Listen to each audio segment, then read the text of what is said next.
Friends, సామాజిక నిర్మితి సమస్యలు ప్రభుత్వ విధానాలు. Please subscribe to Telangana Pratibha YouTube channel. Friends, ఏకీకృత సిద్ధాంతం నెహ్రూ ప్రతిపాదించాడు. గిరిజనులను మానవ శాస్త్ర నమూనాలుగా పేర్కొన్నాడు.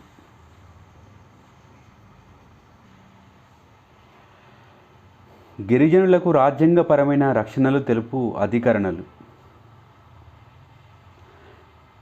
17వ అధికరణ, 25వ అధికరణ, 164వ అధికరణ, 244వ అధికరణ. జాతీయ పార్కు సిద్ధాంతంగా పేరు పొందిన ఏకాంత సిద్ధాంతం ప్రతిపాదించినది ఎల్విన్.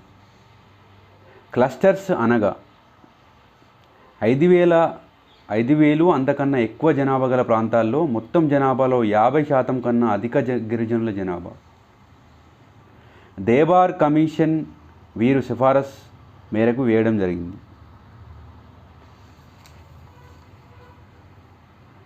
షెడ్యూల్ కులాల తెగల కమిషన్ సిఫారసు.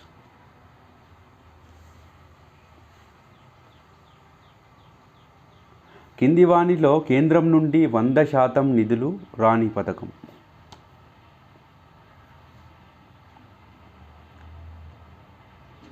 గిరిజన బాలబాలికలకు హాస్టల్ నిర్మాణ పథకం.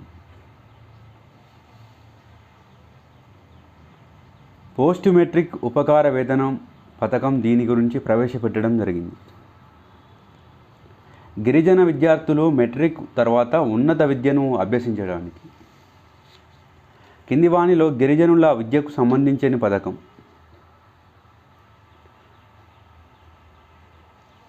ప్రధానమంత్రి గ్రామ సడక్ యోజన. కింది వాటిలో విదేశాలలో సాంకేతిక విద్య, సైన్స్ రంగాల్లో పరిశోధన కొనసాగించడానికి గిరిజన విద్యార్థుల కొరకు ఉద్దేశించబడిన పథకం. National overseas scholarship scheme for higher studies abroad. పీటీజీలకు సరైనది. గిరిజనుల్లో మరింత వెనుకబడిన నాగరికతకు సౌకర్యాలకు దూరంగా ఉన్నవారు. దేబర్ కమిషన్ 1961. ప్రిమిటివ్ ట్రైబ్ లక్షణాలు కానిది. అధిక జనాభా లిపి ఉండడం అనేది కాదు. పీవీటీజీల కొరకు సిసిడి ప్రణాళిక లక్ష్యాలు. దారిద్ర్య నిర్మూలన, అక్షరాస్యత స్థాయి పెంపు, ఆరోగ్య పరిస్థితులను మెరుగుపరచడం, సంస్కృతి పరిరక్షణ. Father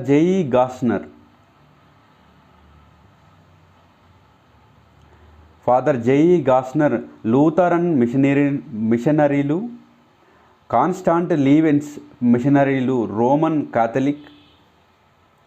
father Hoffmann Chota Nagpur Catholic mission cooperative society. Thakkar Bapa Bhil Seva mandal.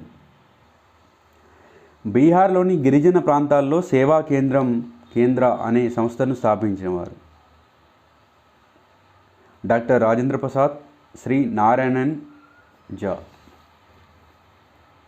భారత అటవీ చట్టం.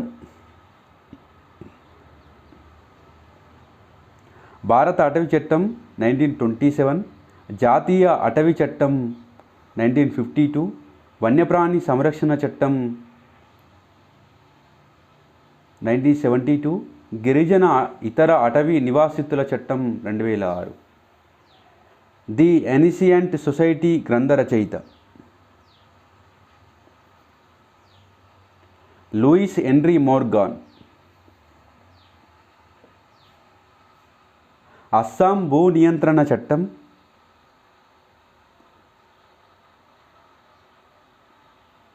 1964. బీహార్ షెడ్యూల్డ్ ప్రాంతాల నియంత్రణ చట్టం 1969.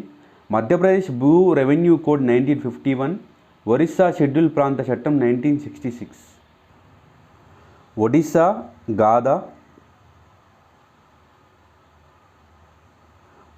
గాదా, బీహార్ జనౌరి, ఉత్తరప్రదేశ్ హాలీ, ఆంధ్రప్రదేశ్ వెట్టి. శాతం పరంగా అత్యధిక ఎస్టీ జనాభా గల రాష్ట్రం?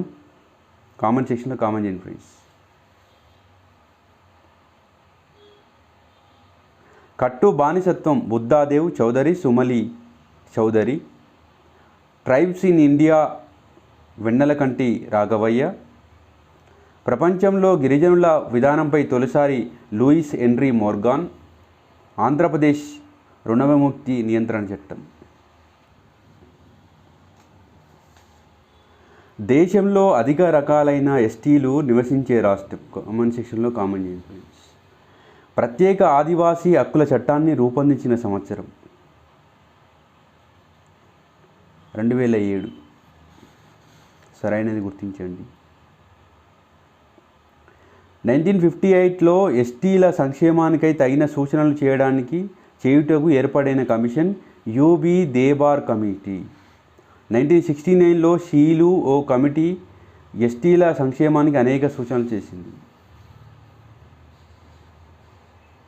ఆదివాసీ ప్రాంతాల ఏర్పాటు పరిపాలన గురించి తెలిపే అధికరణ? 244. భారత రాష్ట్రపతి ఈ క్రింది వారిలో ఎవరిని సంప్రదించి ఆదివాసుల ప్రాంతాలను ప్రకటిస్తారు?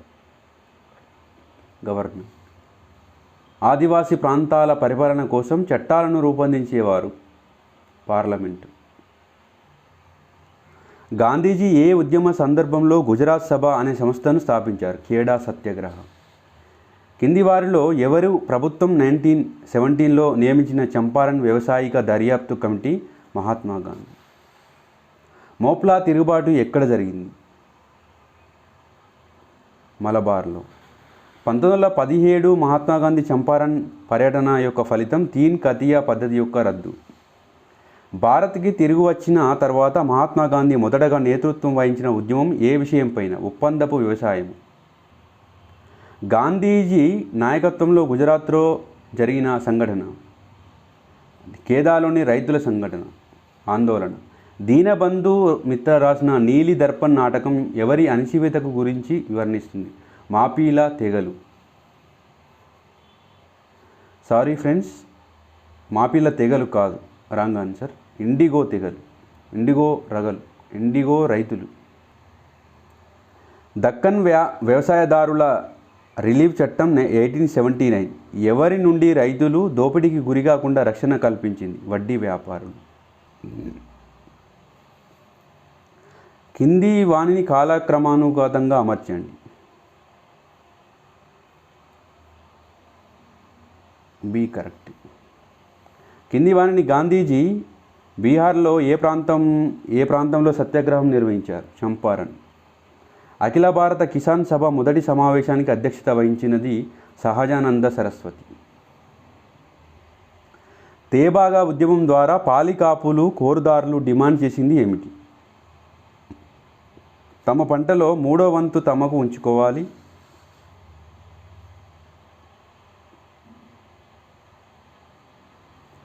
భారతదేశంలో రైతు ఉద్యమాలు కొన్ని వ్యవసాయ సంస్కరణలను తీసుకొచ్చాయి. అలాంటి ఉద్యమాలను నిరంతరం అట్టడుగు స్థాయిలో బాగా నిర్వహించడం జరుగుతుంది. 2 కరెక్టే.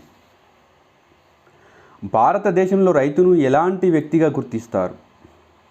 భూమి ఉన్న కూలీల సాయంతో సేద్యం చేసే వ్యక్తిగా గుర్తిస్తారు. మార్క్స్ ప్రకారం రైతాంగం విప్లవ వర్గంగా ఉండలేదు. ఇందుకు కారణం వారు భౌగోళికంగా చెదిరిపోయి ఉండటం.